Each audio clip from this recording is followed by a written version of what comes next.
Hi everyone, it's Alice, and today we're gonna talk about the books I read in July. I had such a good reading month, the best that I've had all year, probably because I had 2 whole weeks off of work, which definitely helped, and I read loads. I finished 6 books, so we have a lot to talk about, and we should probably just get into it. The first book is one that I've mentioned several times already, and it did take me a little while to finish because it's quite a long book, but I finally got to the end. It was The Heart's Invisible Furies by John Boyne. This is historical fiction, and in it we follow a man throughout his whole life. We actually meet him in his mother's womb, and we follow him as he's born. He is brought up by adoptive parents, so we follow him through that. We see him meet his best friend, who becomes his obsession, and we basically just follow him from like the 1940s throughout his entire existence. And there is a lot that happens in this guy's life. I adored this book and the story, and it's been a while since I've been this sucked into a book in the way that this sucked me in, and I really enjoyed it. It is also a longer book, and I was surprised that I liked the fact that it was so long.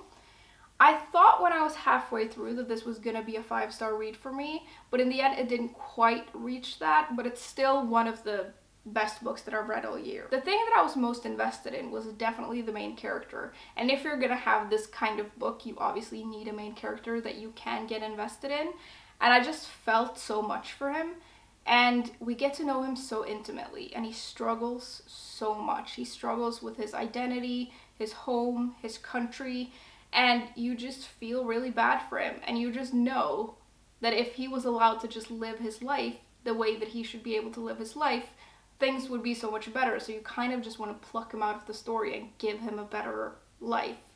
But obviously you can't do that, and then you also sympathize with him so much, but then at some point he starts making really dumb decisions, and you just want to be like, no, I understand, but you gotta stop. In addition to the main character, we get to see Ireland in different times, which I thought was interesting. I don't think I've ever read any books that are set in Ireland in this particular time period, and the main character does move around a little bit throughout his life, so we get to see other places too in different times, but I really liked the setting of Ireland, and we follow this guy throughout his whole life, and luckily there are some happy years in there, but this really takes us on like the ups and downs of a life. Now, like I mentioned, when I was halfway through this book, I was sure it was going to be a 5-star read, and I was actually really happy that it was such a long book because I just couldn't get enough of it. I do feel like it started to drag a little bit towards the end, and it did feel quite long towards the end. And I think I noticed this thing where this is a kind of book that will like jump 10 years in between the parts, and you like end a certain part, and then the next time you meet the character is like years later, which is fine, but I felt like towards the end, a lot of the big things that were happening in this guy's life happened sort of off screen, and in the beginning we do get to see a lot of those big monumental parts of his life, but then towards the end you don't get that, and I don't know if I feel like that worked as well. I felt like we lost a little bit of that connection in a way. And then there's this thing which happens towards the end, which I just felt like was very unrealistic and kind of convenient. And I'm not going to tell you what it is because it's like a huge plot point, but if you've read the book, I think it's a little strange that he just finds this one person in this particular place and they just come together just out of nowhere. Like, Ireland is not that small. And I just felt like that was like, it was nice and I was happy for him, but I don't know if I feel like that quite worked. It felt a little bit too convenient for me. I do understand why it was done that way, and it was a nice way to sort of wrap up the story, but I just felt a little bit off to me because I think it's unrealistic that a life wraps up that nicely. Even though I wanted the character to have everything he ever wanted, I just felt like it just felt slightly off to me. Overall though, I did really, really like this book. I gave it a 4 out of 5 stars. I really like the way John Boyne writes characters. I like how deeply we get to know them. And this is definitely a story that's going to stick with me and a character that is going to stick with me for a long time. Secondly, I finished a book in Norwegian. It's 11% by Maren Uthaug. This is a dystopian novel, and in it we see this future Danish society, and it's a matriarchy. And women rule, they're free in all kinds of ways that you can imagine. And men are kept to 11% of the population, which is what you need for like gene diversity. And they are kept away from society. They're kept in institutions. And you can like visit them and you can use them for breeding, basically. And we follow 4 women who live in this society and who all come together because of a child who is a boy. So this book definitely has, like most dystopian books, it has an interesting concept. And holy smokes, is this world something else. When I started reading this, I couldn't put it down because I just had to know more. I really liked how we followed the different women in here, and we got to see how they sort of connect to each other, and they all have different standings in society, and they're different kinds of people. Like, one of them is a witch, one is a priest, one is a scientist, and they sort of belong to different classes in society, so you get their different perspectives on things. I also thought it was interesting how the book discussed how they had moved away from patriarchy, and that like certain kinds of things are really important and other things are considered unnatural in this matriarchy. And it's interesting because some of the things you will read and you'll be like, that could be cool, but then most of it is so messed up. It also just explores a lot of interesting topics like taboos, shame, sexuality, gender, power, all of these kinds of things. And it feels like the book feels like a very interesting thought experiment, and it's interesting to see this kind of world where things are so flipped on its head, and you see these characters try to navigate this world. And I did quite like all of the characters. I think some are more interesting than others, but I like that they're all complex, and a lot of them have like unlikable traits to them, and that makes them feel like real people. And you know, these women, they are not perfect. It is a weird book for sure, and it's a weird society that we see in here, but then, you know, patriarchy is also weird when you think about it. And it's interesting to see all of these things flipped on its head, and you see like in this world what's important and what is just cast away, and it's just fascinating. It takes things far, I will say. I think that some people find this book very disturbing because it takes things so far. I kind of like that, but it really, like, sometimes it's grotesque in what it does, and it is quite disturbing. And I think that another thing that's also really interesting is that this is set quite a while after patriarchy has been dismantled. So it's like 200 or 300 years later, and the society is more settled, which makes it feel crazier because it is so far from what we know. And I kind of like that because it felt really impactful, and it's something else. And there's some details in here that are disturbing and sometimes also kind of gross.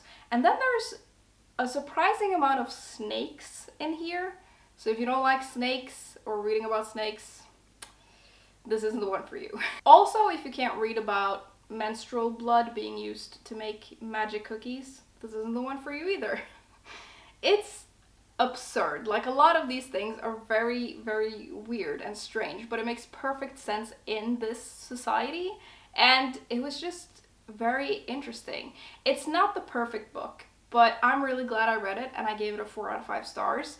I think this would be a great book to read with someone else as like a buddy read, or for like a book club, because there is so much to discuss in this book.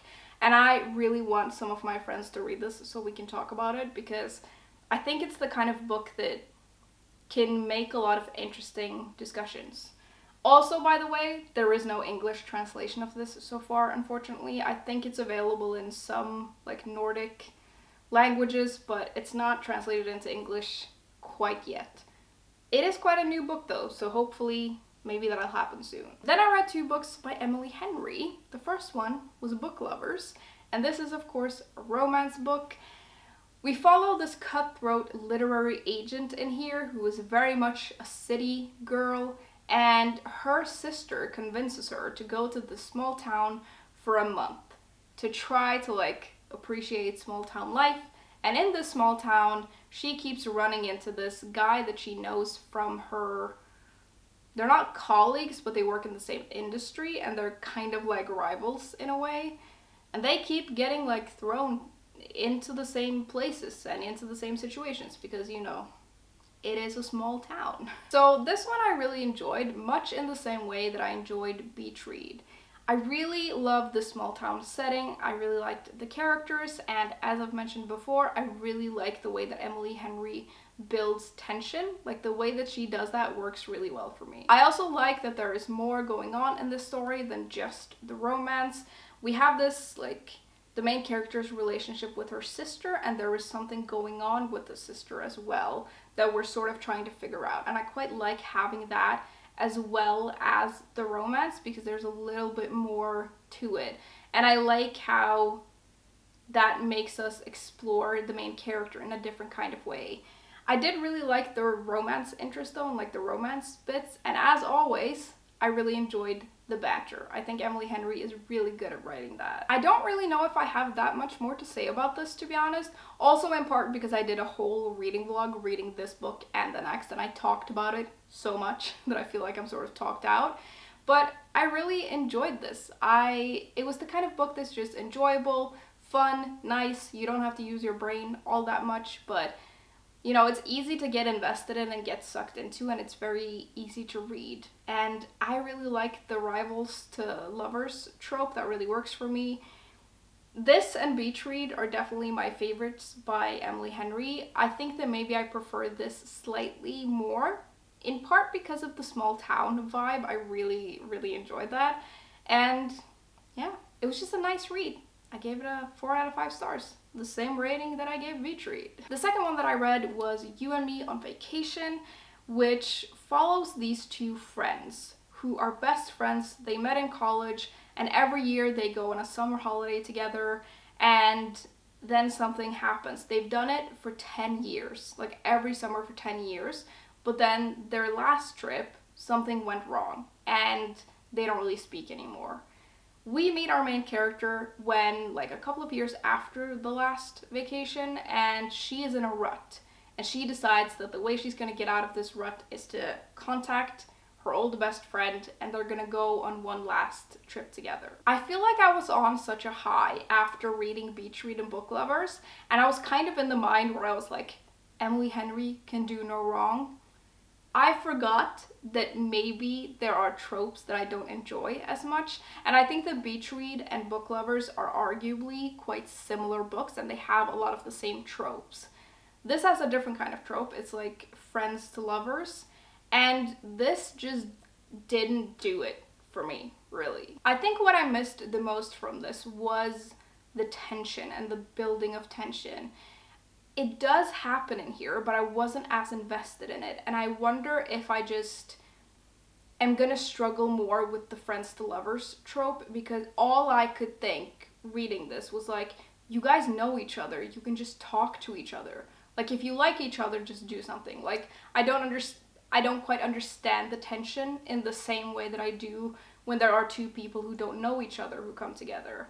And I'm just like, you're best friends, and I understand that you don't want to mess up the friendship, but I'm also just like, you are full-grown adults, and you can just do something about it. I also feel like this lacked that extra stuff in the book that the other 2 books have. So in Beach Read, we have a main character who is struggling with grief and some secrets that came out because of a death in her family. She's really struggling with that, and that's a big part of the story. In Book Lovers, like I mentioned, we have the main character's relationship with her sister, and her sister being a little bit secretive.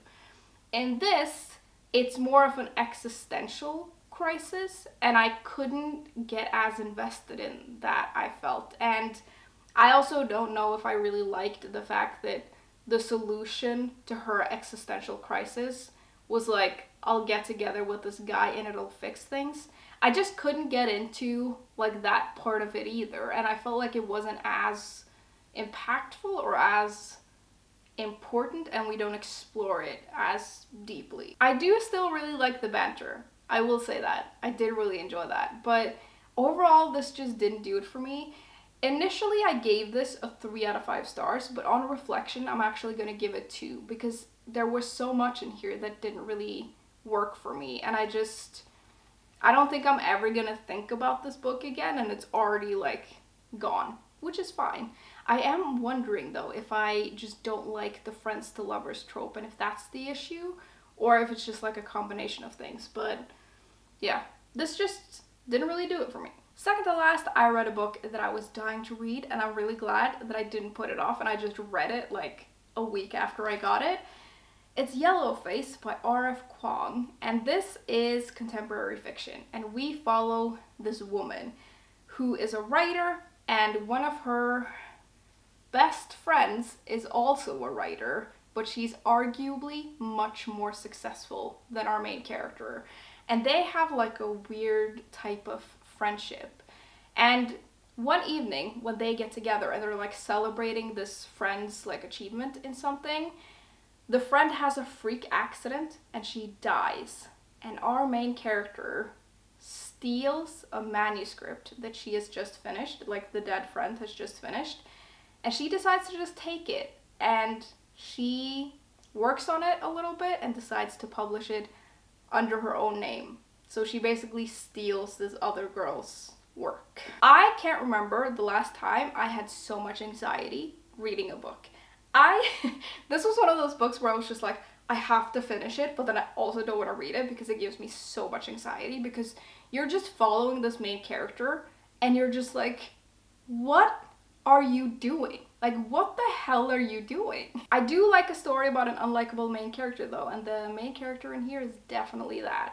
It was very interesting being inside her head because she like ropes herself into all of these thoughts where she justifies what she's done, and you sort of get the sense that she doesn't know that it's wrong, but then she gets in so deep and you just can't get out of it. And I think it's easy to sort of sympathize with that. But then also she just takes it so far and she starts like turning herself into the victim, and I'm just like, girl, really? And it's just very interesting, and it's quite different from any other book that I can think of that I've read. Like, I don't think I've ever read anything like this. I also think it's interesting, like, the friendship at the center of the story and how this friendship is and the dynamic of it. And it's just very interesting how this friendship haunts the main character throughout the book in all sorts of ways. The story also brings up a myriad of different topics, and it discusses the publishing world quite a lot, which I thought was interesting. Some of it feels a little bit meta to me, and I'm not entirely sure I grasped all of it and all the nuances of every single thing that is discussed in this book. And I think it could be interesting to reread it actually, because I think I would fare better with that and like understand it better when I don't have as much anxiety. Because I think I would have less of it on a reread because I sort of know what happens. It discusses a lot of different things though. It discusses social media and sort of the dangers of it, again, publishing, but also race, cultural appropriation, racism, and I think one of the more interesting things that this book brings up is like who has the right to tell certain types of stories and what we expect from certain types of authors and what we expect of the stories that they tell. I think that's a very interesting like topic to discuss, and it really made me think about that. Now, there were a couple of things that I didn't enjoy as much with this. I think it gets a little bit repetitive. I think that the same thing happens again and again several times in like the middle and towards the end. And although I understand that it's sort of building tension and it's making the main character more and more unhinged, I felt like it dragged a little bit and it lost me a little bit there. Then we get to the end, which I don't know if I'm the only one who feels this way, but I feel like that end came out of nowhere. And I feel like it was so absurd, and I feel like it didn't fit the book, because all of a sudden we have this like thrillery type end to this book, which it just felt so strange to me, and it also felt super rushed. I think maybe there is a version of this where that ending could work to this book, but the way that it was done, it just completely lost me at the end, and I was like, where did that even come from? The thing that this book does best, though, I think, is that it gives you so much food for thought. And it does it in a really interesting way where you really think about the nuances of different kinds of things. And I really like that part of it and how much it made me think. And this is a book I've thought about so much since I finished it, and I think I'm gonna keep thinking about it. And I really like that part. And I also like how we follow this woman who is just like going more and more off the rails. And I like that the author chose this perspective to tell the story from. I think it's very interesting. I really like what this author is doing. I like the way she writes, and I'm interested to see what she writes next. I hope she writes more books like these, because she's written some fantasy books and stuff, but I think there's a lot of potential in here. I am having trouble rating this book, if I'm totally honest, because if I were to rate the discussions, how much it made me think, and what it's trying to say, it would be 5 out of 5.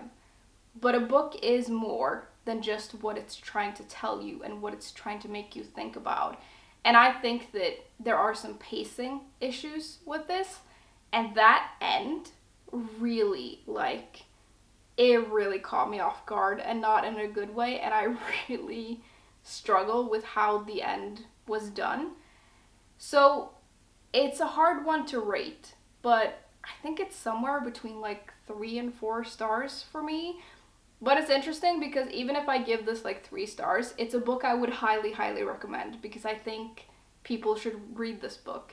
But there are some things with it that are less than perfect, but I'm really glad I read it, and it was very interesting. And I think everyone who likes books and publishing, and I think it's a great book to read to sort of make you think about certain things within this industry and just life and people. It's a very, very interesting book. I could talk about this book for hours, to be honest, but I'm gonna stop because this video can't be hours long. But I would really recommend it. It was really good. Lastly, I read Dawn by Octavia E. Butler. This is a science fiction book, and in it we follow this woman who awakens on a spaceship after the people on Earth have basically gone to war with each other and destroyed the entire world. And these creatures have saved the people that were left, and they've kept them on this ship while they've been fixing Earth, and they have saved humanity, and they want to reintroduce people to the planet at the small price of wanting to mate with them. This book is wild, and I don't even really know how to talk about it because it is so insane, and I don't know what I expected, but this caught me completely off guard. And my oh my, Octavia E. Butler, she can write. And I know this is just my second book by her, but she's becoming a new favorite author, because my god. From the very beginning, this is so intriguing. We meet this woman, she wakes up in this room, and she gets the sense that she's woken up before, but she doesn't really know, and she doesn't know where she is. She has no idea of time and how much time has passed, and we slowly discover things alongside her as she learns more and more, and there's just so much going on, and this just takes us for a ride. I guess I shouldn't be surprised that this was so interesting, but I was taken aback by how freaking creepy it is. These aliens are terrifying. What's going on is terrifying, and the whole thing is just super scary and creepy. And it also makes it more scary because our main character, she, like, obviously she reacts to these things, but like all people, she's adaptable and she gets used to things. And it's scary what she sort of ends up accepting. And it just really freaks me out. There's a lot of interesting stuff in here about gender and sex. That's a pretty big part of the story because obviously mating is like a big part of the story, and it's like terrifying because the main character needs to survive. All of these people need to survive. And you read about the stuff that is happening, and there's a lot of interesting, like, it really makes you think about consent and how just because something doesn't physically hurt you, it doesn't mean that it's okay. And even if it makes you feel good, it doesn't mean that it's okay that that's happening. And there's a complete power imbalance in here that is just crazy. And it's a really interesting book about survival and the survival of an entire species and like what that looks like in this book and what it costs and how important it is for humans to survive and how huge that instinct is. And it's just, again, it's just wild. The way this ended also made me kick myself for not having the second book on hand, but I have ordered it. It's on its way. I had to order it online because I wanted matching covers. This cover, by the way, is beautiful, and this is like a trilogy. The other two covers are beautiful as well, and I can't wait for it to get here. If you Google this book and you look at some of the, like, honestly, don't do it, but also do it if you're curious. Some of the older covers are terrifying. And if you look up, maybe do it after you've read the book, but if you look up some illustrations of how people have imagined the aliens, it is, it's so creepy. Like, these creatures in here, and it's so weird because because the main character builds this connection with some of them, you also feel like you build a connection and you sort of forget that they're not people. And then you're reminded what they are, and you're just like, they're so creepy. Ugh. It really, half of me reading this book was me going, ugh. Like, it was just, oh my god, this book. I need to read the second one. I hope it gets here immediately because I need to know what happens. The book also ends with this thing happening where I'm just like, how is this gonna go? It's very, very interesting. I love Octavia Butler. She's just amazing. I gave this a 4 out of 5 stars. It's not quite 5 out of 5 because I think that there are some things that don't work as well. But, like, if I gave out, like, half points, I would give 4.5. It's so good. Now that I'm thinking about it, I'm wondering if it's 5 stars. But I'm gonna keep it at a 4. And, yeah, if you like science fiction and you want to be creeped out, I would recommend this. But it's a lot. Those were all the books that I finished, though, and like I said, I had a really good reading month. Not only because I read more than usual, but also because a lot of these books have just made me think a lot and have sort of challenged my thoughts in a non-exhausting way. Maybe it's just because I've had time off work, so I have, like, capacity to take it in. But I've read a lot of books that have really made me think, and a lot of interesting books, and it's reminded me why I love reading so much, because I love when books are just crazy and they make you think about all kinds of things. I am slightly traumatized by the aliens in Dawn, not gonna lie. I hope I don't have nightmares about them because they're so creepy. But yeah, really good reading month, and I feel like I'm in a really good reading mood, which is the best. I would love to know what you all have been reading lately, and also if you've read any of the books that I mentioned, I would love to hear your thoughts on them. As usual, thank you very much for hanging out with me today, and I will see you soon. Bye!